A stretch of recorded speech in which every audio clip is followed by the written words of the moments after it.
Hello everyone and welcome back to another Figurehead Reviews video, and today we are taking a look at the Marvel Legends Avengers Infinity War Black Widow from the Cull Obsidian Build-A-Figure wave. Here we have Black Widow displayed in the front window box with the Infinity War logo. At the top we get the Avengers logo. We get a nice shot here of Black Widow on both sides. On the back we get a product shot as well as all the other figures needed in this wave to build the Cull Obsidian Build-A-Figure. And at the top we have the read-up. An agent of espionage and expert in hand-to-hand combat, Black Widow is trained to take out any enemy of justice.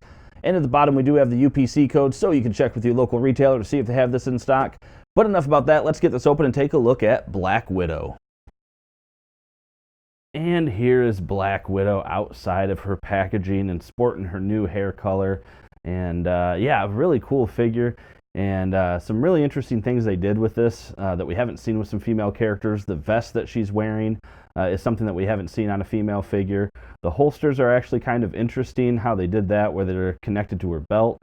Yeah, really good looking figure, and really helps to round out the Infinity War versions of these characters that we're getting. So very cool. We're going to go ahead and get a better look at her accessories here in just one moment, and then we are going to get a better look at the figure itself. And here are Black Widow's accessories, and yeah, you know, the usual sort of stuff. So we got an alternate pair of hands here, the fisted hands, and just like any other Legends hands that we've ever seen before, she's got her open hands for holding that staff and whatnot, but pop it off, put on her fisted hand, and there you go. You got a fisted hand for some other butt kicking that she can do. Speaking of that staff, so here it is. It does come in two pieces, but you can see you have a plug on that end and a port on the other. And it looks like it's actually a square port, but I think that's just so it doesn't rotate around on you. And boom, there you go. And a little bit warped outside the packaging. You can use just the hot water trick. You hold hot water on it for a little bit, bend it into shape, and then run cold water or dip it into cold water, and it should help hold that shape.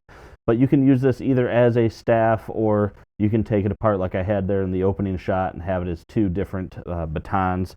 And then it's been a minute since I've seen the movie, actually, since it released. I haven't seen it yet, even though it's out on Blu-ray now.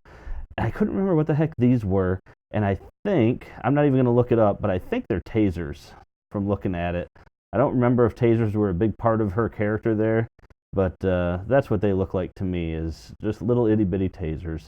And she does get two of them, and those fit in the holster, and you just pop it in, and there you go. And she's got one on that side as well, so pretty cool there. But let's go ahead now and get a better look, though, at the Black Widow. And once again, we can see the digital scanning technology from Hasbro really paying off as we get a wonderful looking Scarlett Johansson look-alike here.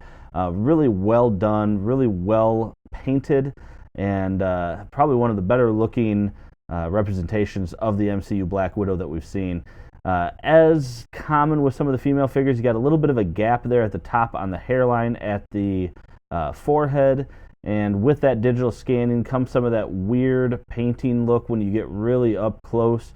But I always stress that from a distance, this paint job looks great. And then, of course, we do have that blonde hair, which came out looking pretty good, actually. Not a whole lot of complaints there. So, but yeah, that Scarlett Johansson capture there, they really knocked it out of the park.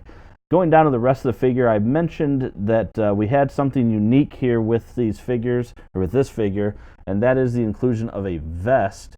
And yeah, that actually covers the diaphragm joint that's in there, but we do have this vest that is separate, and actually pretty well painted and well sculpted as well. And underneath there, you can't really see much other than she's just got a uniform on under there. But it is a soft material, but it doesn't look like you can take it off. No real paintwork on her arms. She does have just the trademark Black Widow wrist, whatever you want to call it, gauntlets, I don't know.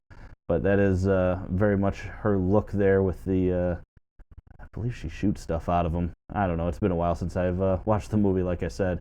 And then you got a belt here that looks like it's stuck, yeah, it's stuck on there, but either way, it actually connects, and you can see the holsters are connected to the belts right here through this strap. So yeah, and then not a whole lot else going on with the figure. You get some texture work on the pants and pretty standard looking boots. But yeah, and you can see she's got that like fabric texture throughout right there on the vest, inside of her arms. So yeah, so really good looking figure though, really well done, and that head sculpt definitely knocks it out of the park. But let's go ahead and get a look now at the scale and articulation. And checking out the scale here, we can see that Black Widow is coming in at about 5 3/4 inches tall, just under 6 inches, which puts her about in line with most female characters. Taking a look, we have a head that can go all the way around, can look down, not bad. Can look up, whoop, well, be careful with that. They can look up pretty far, but that hair gets caught and it did pop that peg right off, so it can't look up too far. We do have arms that do go all the way around and can actually get pretty high up there.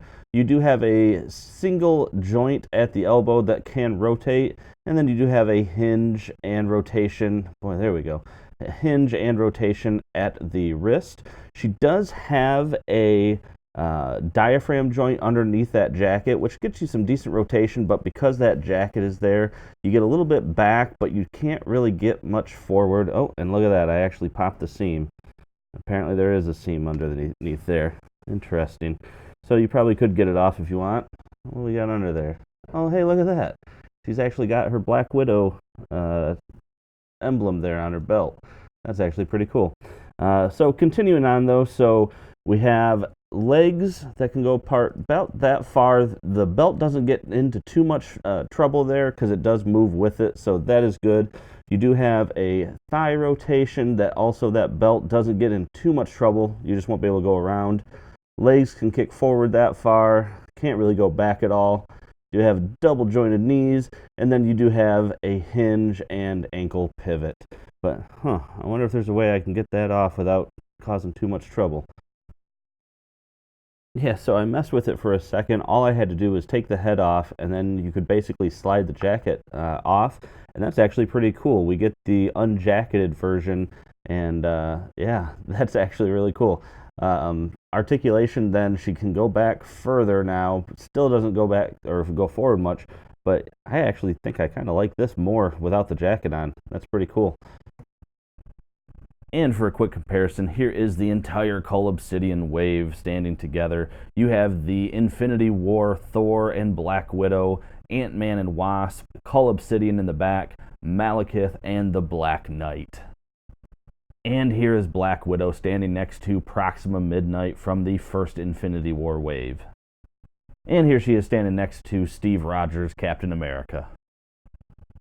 And that about wraps it up for this review, everyone. And, you know, I actually ended up liking this figure more than I thought I would. And a lot of it has to do with the ability to take that jacket off. I think getting her in some of these more dynamic poses, that jacket just kind of, it impedes some of that. And I think you can get some just better looking action shots like we got here. So overall, I actually turned out I did like this figure. Head sculpt is great. I think they really got it to look a lot like Scarlett Johansson, and you know, it's a very good looking Black Widow as far as like kind of capturing the comic book essence. You know, we get her little logo down there on her belt, and then just the all black. So yeah, overall, I think it's worth picking up for sure. But with that being said, that is it. Make sure to hit that like button down below. If you like this review, guys, hit the comment button and leave a comment down below. I always like to hear from you guys. And make sure to hit subscribe for more content just like this, as well as the rest of the figures in this wave. And aside from that, thanks for watching my video, and have a great day. All black.